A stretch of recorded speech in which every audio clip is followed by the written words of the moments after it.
জয় গুরু।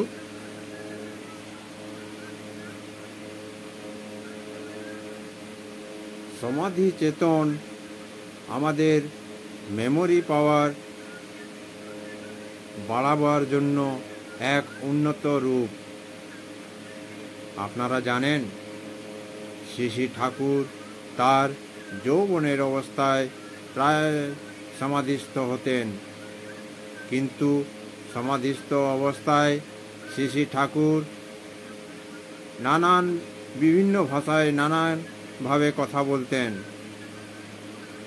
সমাধিকালের মধ্যে প্রায় ৭৫ দিনের তার সেই পূত সন্দীপী কথা লিপিবদ্ধ হয়েছে।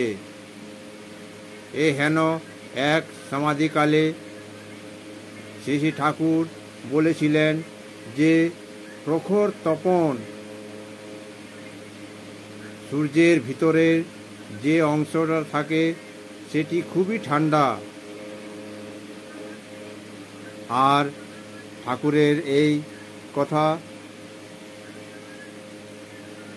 সন 1933 সালে বিজ্ঞানী আলফা বেন, যিনি 1970 সালে নোবেল পুরস্কারে পুরস্কৃত হন, আর সেই বিজ্ঞানী তিনি স্বীকার করে নেন ঠাকুরের এই কথা যে সূর্যের ভিতরের অংশ খুবই ঠান্ডা।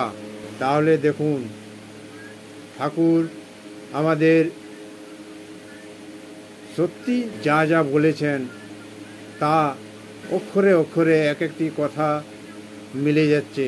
তাই আমাদের নাম ধান জপ, ঠাকুর বলেছেন বারবার যে নাম ধান জপ করতে গেলে আমাদের মেমোরি পাওয়ার বেড়ে যাবে। জয়।